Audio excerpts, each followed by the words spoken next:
now is the webbing on his back feet, on the four legs, the four fingers on his back feet, and the front are not as webbed. They're more like for digging, like you just said. They have longer fingers. Oh, hello, he's like, push me away, push me away. Why do you bother me, lady? With the you see the webbing? Like the ducks, like ducks. But you eat ducks, don't you? Oops, I shouldn't say that. Not yet, at least. Not yet.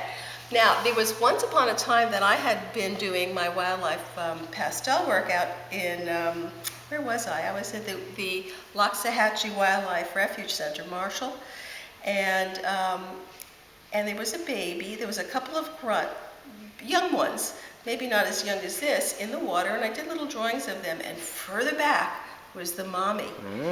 And I was sitting very, very still, not making any aggressive moves towards the babies, because I was sitting there drawing. But I was right next to the exit, so if I needed to run out, I could.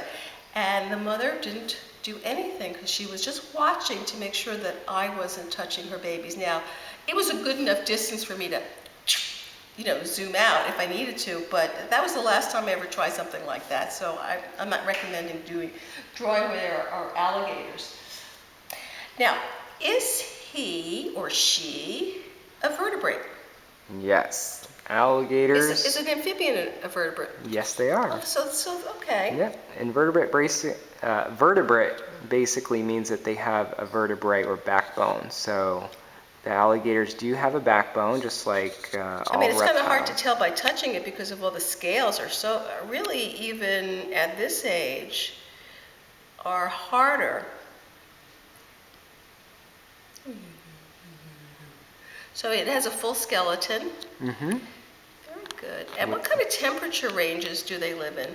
Well, alligators are ectothermic or cold-blooded, so they can regulate, or they cannot regulate their own body temperature, and it is regulated basically by the environment. So they do need to live where it is warm, and they can live here in Florida. They range all the way up into the southern portion of North Carolina, and then all the way west into Texas. Okay, so but how come sometimes alligators show up north, like through the culvers and pipes? Will they survive? Well, they won't survive the winter because it is too cold there and too long of a cold. Oh, I see. But they get up there because people transfer them as illegally as pets. But it is illegal to have an alligator unless you have a permit here in the state of Florida. Yes, you must have. That was my next question. They don't make good pets.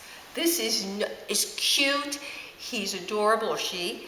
Adorable, absolutely. Just made pee-pee on me, and I'm going to go wash my hands. It's okay. That's nature. You had a nature call, and you forgot to raise your right hand to ask me to go to the restroom. I'm so sorry. That's okay. I can wash my hands afterwards. I mean, I'm disturbing you. I understand that. You're very nice to me. At least you didn't do anything else. I'm sorry, I get sidetracked because he's soft. He's very, gators I would imagine would be much harder, but when they're older, like really, really hard, like, is it like leather or is it more like rock? The alligators, as they grow, their skin is going to get tougher and thicker like leather, but on the back, you might notice there's the little bumps on the back. Right. Those are actually little bones embedded in their skin on their back, called osteoderms, and that will actually form rock hard plates when they're adults. Plates, that's right. So how does it? I don't understand how that works. If they're actually bones that come out from their backbone? They're just separate bones that grow in their skin. That grow in their skin. Wow, like where? Where would it be on here? Like all these ridges right here. Look at those ridges. And what's the purpose of those ridges?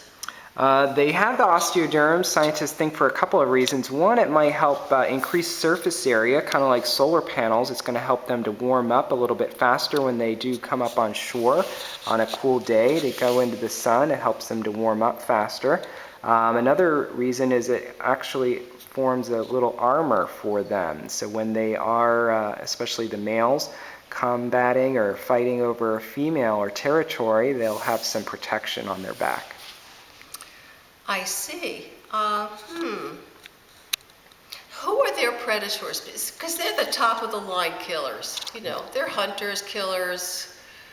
Who can kill them? They are apex predators. They only really have to worry. What does that mean, apex? Apex means they're at the top of the food chain. Okay. So they don't have any natural enemies as adult alligators other than people. But when they're younger, like this alligator, they definitely have to worry about being eaten by, say, a big fish, a raccoon, an otter, a heron, an egret, even an osprey could eat a baby alligator. Then how long does the mommy protect them? Usually a year or two is how long it takes for the babies to be able to grow up on their own a little bit so that they're more independent from protection from the mother. So the mother will kind of watch over them. If she hears the babies make the grunting call, the same one that they make when they're exiting the eggs, then she'll swim over and see what's going on. And usually the sight of a large adult alligator approaching is enough to scare away any predators. Yeah, it would scare me for sure. Does she break up any arguments that they're having with each other? Not with each other.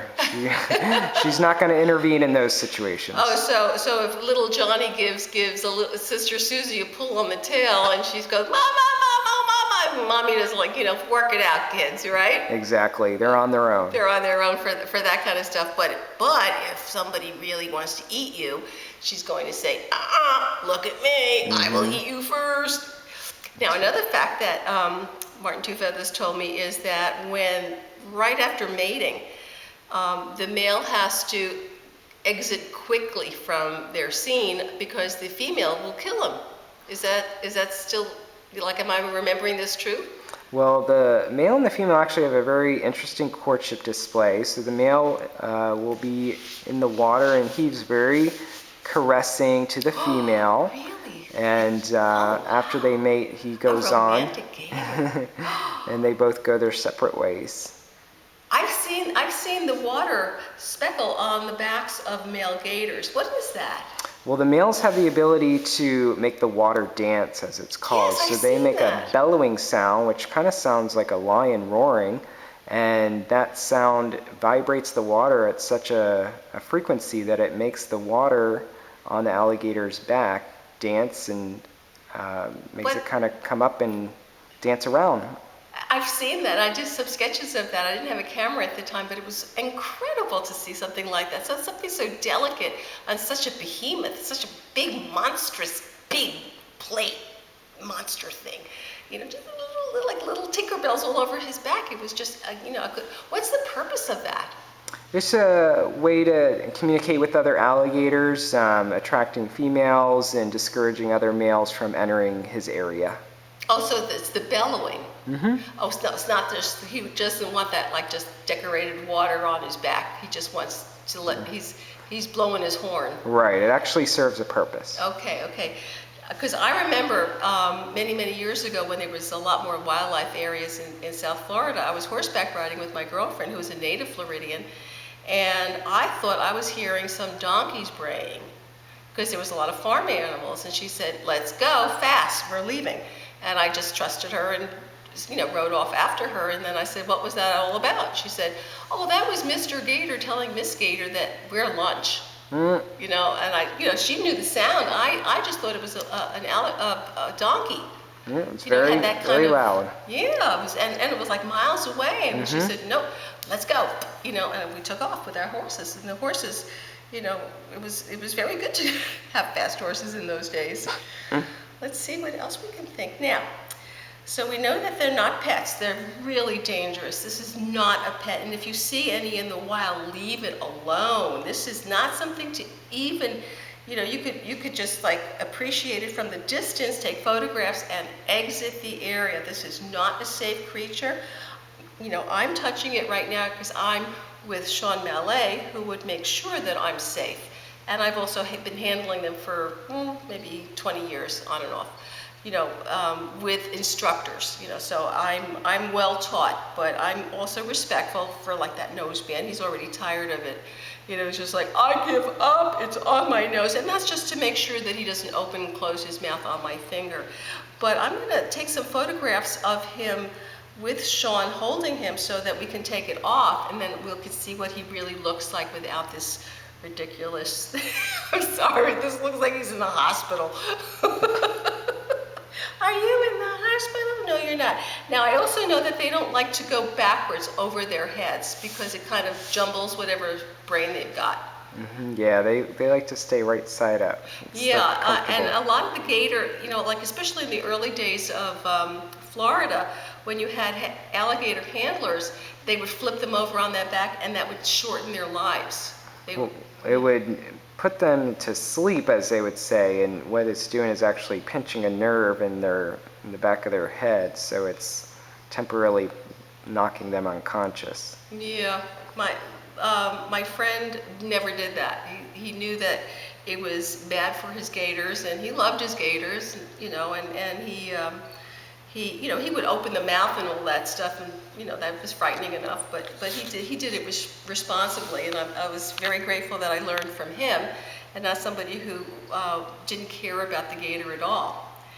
But I always tell the kids, do not walk your dogs along the canals unless you know that they're completely alligator free, because it's really possible, especially in dry periods in South Florida. They're seeking their waterways, and they can come through the culverts and the pipes. So it's a dangerous thing, and we have to be aware of that so that we can live as friends with the alligator, which are friends to Earth. We need the alligators. We just, we don't need them, to eat our dogs, but we don't want to bring our dogs to them to eat.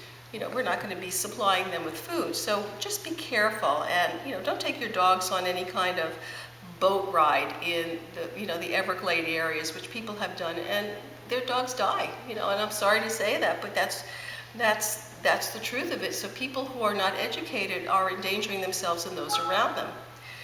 Let me see, what else can we do? Gender. So where is the gender on this? I mean, on snakes you can't, it's like halfway down. Is it like in here? Do you have to go inside? There's nothing external. Right, there's nothing external. They do have a vent. Or a cloaca, and inside have all the organs that they would need for reproduction. But to be able to tell from the outside, the only good way is if it's over 10 feet long, it's probably a male, because the females don't get as big as the males do. But how do you know when it's in maturity? You don't. Oh, you can't walk up to an alligator female and say, well, you look a little bit old to me. And that's why we don't know whether this is a male or a female yet, because it is still too young to tell. Now, when they fight and they use their tails, how powerful is that tail? Well, the tail is used primarily for swimming, and again, it can be used to swim up to 25 miles per hour. It holds about 40% of their muscle mass, so 40% of their muscles are in their tail. 40% of their muscles? Mm-hmm. And it's going to be very helpful that's about for... right, yeah. If you look at it, and because they do get very heavy. Yes, very thick, and it's basically a big propeller to help them swim. So I noticed in the tank that you have some feeder fish. Is that what he eats? That's a supplement. It's mostly for aesthetics for the exhibit, but they will every once in a while catch a fish and eat it. It's part of their natural diet. Little baby alligators would naturally be eating little fish or snails or other insects out in the wild. But here at Daggering Nature Center, we feed them primarily crickets. Crickets? I heard the crickets, but I think he says he likes sushi. He likes sushi? You like sushi? Now, speaking of ears, where are his? Their ears are actually right behind their eyes, and they're covered by flaps. So they don't have external flappy ears like we do, but they have a scale that covers their ear openings. They could say, you flappy being, you flappy-eared being. Like where? Here is the eye, and here is the ear. That's right. Okay, so I can't see it on him or her. Right. And look at this nose. Now the nose is right up at the top, and that is often the only thing you see, because it has a, I'll just pop it off for a second. It just comes up a little bit. It's a little bit raised. So that's when they're cruising under the water and they don't really want us to know that they're there. We just, it still has to breathe. How long can they hold their breath under the water? On average, an alligator can hold its breath 15 minutes, but in the colder range that they live in, there is winter, so they can actually slow their metabolism down, their breathing, and their heart rate, so that they can hold their breath for up to about 2.5 to 3 hours. 2.5 to 3 hours. Wow. Wow. Wow, wow, wow. How often do they have to eat? They are cold-blooded, so they don't need to eat as much as we do. We typically eat 3 meals a day. They may only eat once a day or maybe a few times a week. So our alligators eat twice a week here at Daggery Nature Center, which is plenty of food to keep them growing. And this guy's living on crickets? Crickets and some fish. And some fish. And how long is he going to be in this tank, do you think? He'll probably be with us here for a few years. And when he gets too big for the staff here at Daggery Nature Center to handle and too big for the aquarium, that's when we will swap him out for new baby alligators. But that's not for a few more years. Okay, now this is for the contest. So let's take a look at some descriptions of him. He's bumpy.